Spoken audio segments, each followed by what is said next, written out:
Hi, I'm Jim Stroud, and this is my podcast.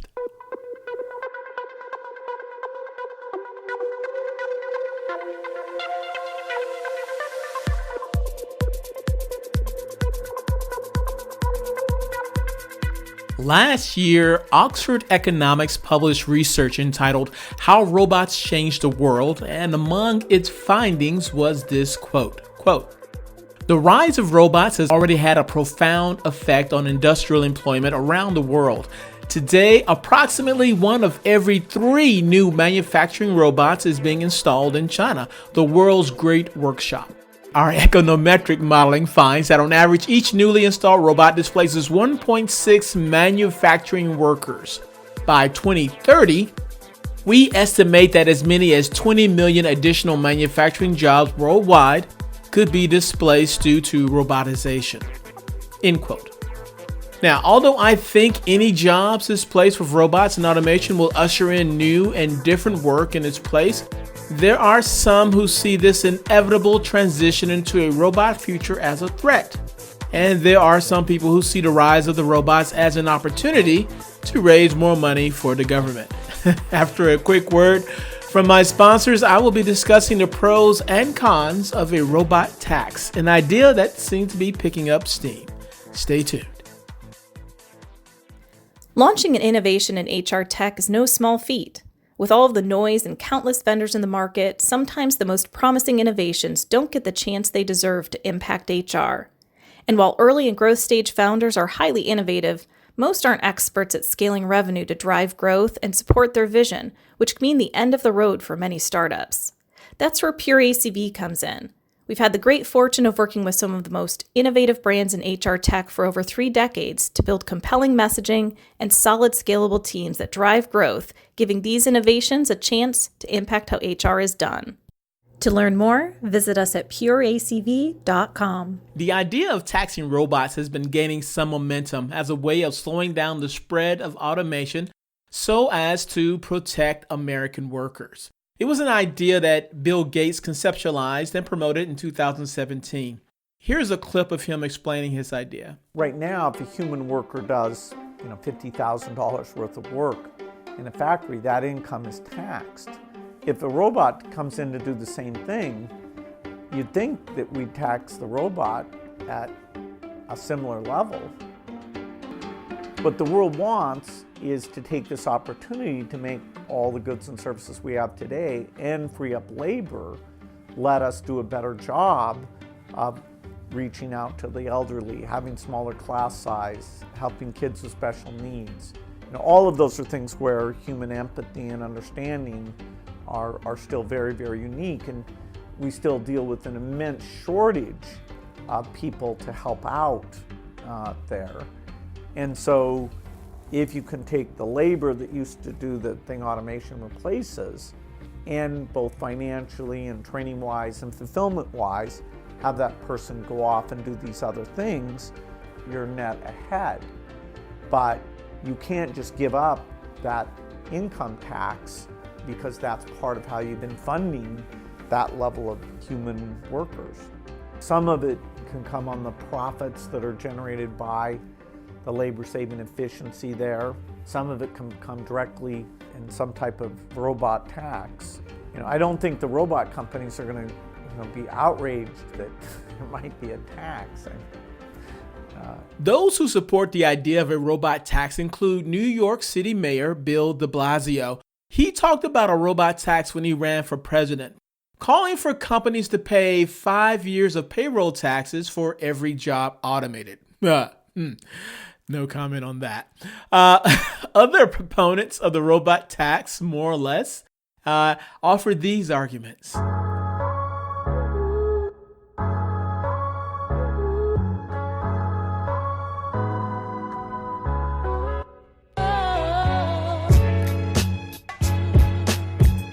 Business Insider says this, quote, "Such a tax could also conceivably create another source of federal revenue in an economy governed by more machines and fewer workers, reducing the possible disruption to the funding structures of Social Security and Medicare which rely on payroll taxes paid by every worker and to help people find or train for new jobs, end quote.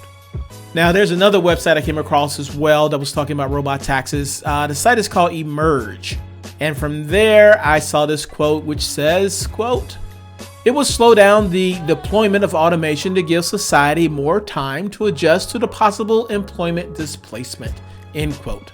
In other words, a robot tax will slow down companies adopting automation en masse, thus giving people time to learn a new skill which would make them more marketable in the future. A byproduct of that, of course, is that people would keep their existing jobs a little bit longer. Pretty much when I researched the topic, those were the most common arguments for a robot tax. More money to protect programs like Social Security and Medicare. Plus, it will slow down the automation of jobs long enough for American workers to learn a new skill. However, more often than not, I heard dissenting viewpoints.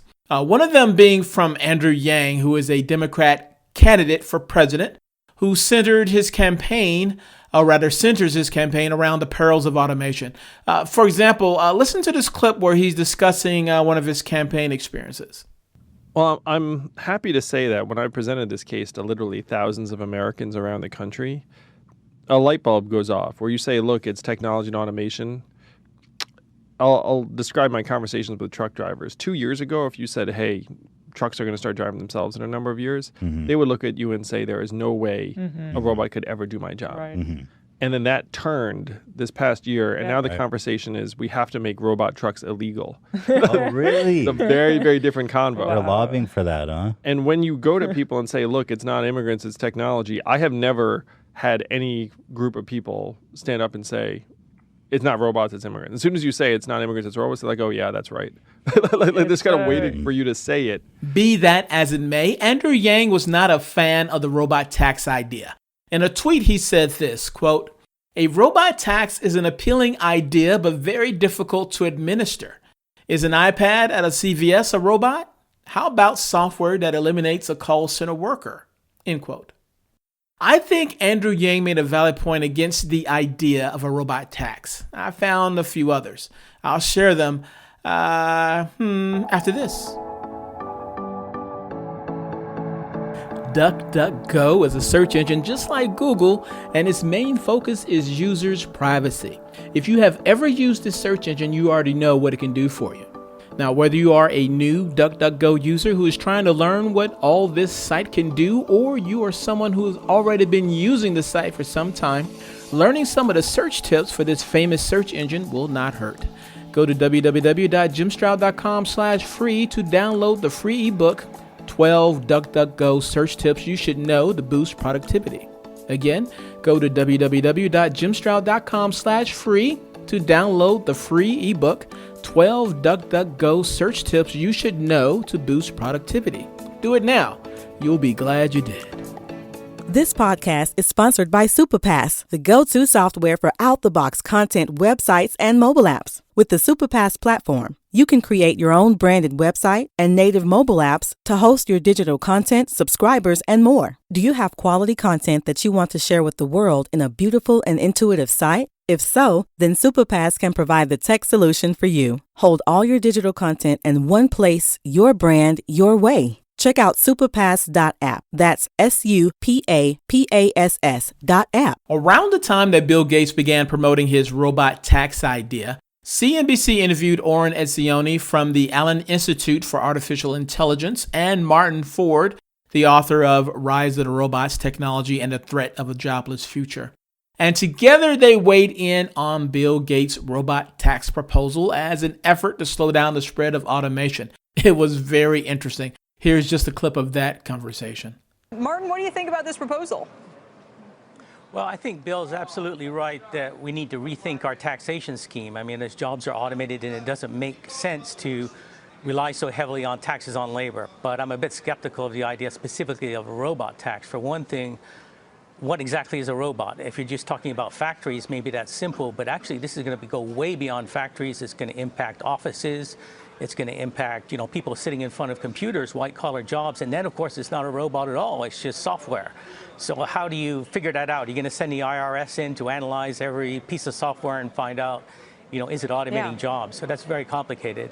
Another thing is what happens if every country doesn't do this? For example, what happens if China doesn't have a robot tax? I mean, China right now is the biggest market in the world for factory robots. So obviously, if we tax robots and they don't, then that's going to be a competitive issue for us.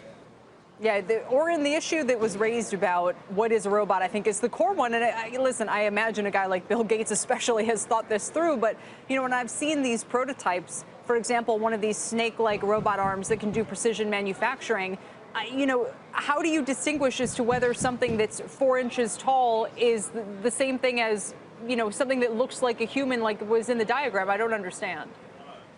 Right, it would be very difficult, and I think. Go ahead, Martin. I'm sorry, go ahead, Oren, please. I was going to say, I ahead. think that Martin is right, that it is very difficult to distinguish between these different technologies. I think the bottom line is that this problem of losing jobs is very real, but this is the wrong solution. I don't think Mr. Gates would have been in favor of a tax on PCs at the time where PCs were surging and potentially low-level clerical jobs were taken away by PCs, by Microsoft Office. So we have here really an opportunity to increase productivity, which is something we all want. And as Martin said, we don't want to hand an advantage to foreign companies who won't be paying a robot tax. Martin, the other thing, too, is that this will also similarly result in increased prices, I would imagine, for consumers. So if the case is, well, the border adjustment tax is bad because it would raise prices, well, any kind of tax, whether it's on robots or this, that, the other, would do the same thing. I mean, how high would that tax have to be that it would actually displace the robot and make somebody hire a worker instead? Well, I think it would have to be quite significant because, robots are going to have many advantages beyond just the cost. It's really not just about saving money on labor. It's the fact that increasingly robots are going to do things that people can't do. They're going to outperform people. And so at some point, the robot is going to be, indispensable at any cost anyway. But again, I agree that it's really surprising to me that Bill Gates would actually say that this tax might slow automation because it's surprising that he would want to slow progress. This is progress, and what we want to do is leverage that progress, but we want to make sure that everyone benefits from that and not just a few people. The more I learn about the robot tax, the more I think it's a bad idea. Some things I think about, as you've heard in this podcast, with technology everywhere, how do you define what a robot is? How can you determine that a certain software has displaced workers? How do you enforce a robot tax? Should it become law? Do you send IRS agents in to analyze all the software your company uses? How much would that cost in taxes? Wouldn't that raise taxes just so that the government could do that? And wouldn't taxing robots slow down innovation and decrease productivity, much less company efficiency? I mean, if experimenting with robots or utilizing some new software or automation ultimately means that a company might be fined or rather taxed at a higher rate, then why would the company take that risk? And for that matter, if a company did take that risk, wouldn't that increase prices for the consumer because the company has to make up that money somehow from somewhere, right? A lot of questions for sure. And it may seem unanswerable today. However, I think we will know the answers to all of my questions and any unintended consequences of a robot tax very soon. Because when I was looking this stuff up, I found out that South Korea is the only country in the world with a robot tax. Yeah. They implemented it in August 2017. So it's still early days on how that's working for them. But if there are any manufacturing companies in South Korea listening right now, I would make a pitch that you consider opening up a plant over here in the United States where it's cheaper because we don't have a robot tax.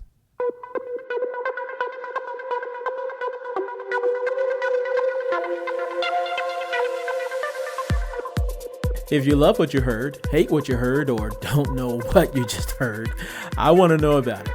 You can leave a comment concerning this podcast on my website at www.jimstroud.com. In addition to finding source material and related information for this podcast episode, you'll find other goodies that I hope will make you smile. And if you have not already, please subscribe to my website. Your continued support keeps this podcast train chugging down the track.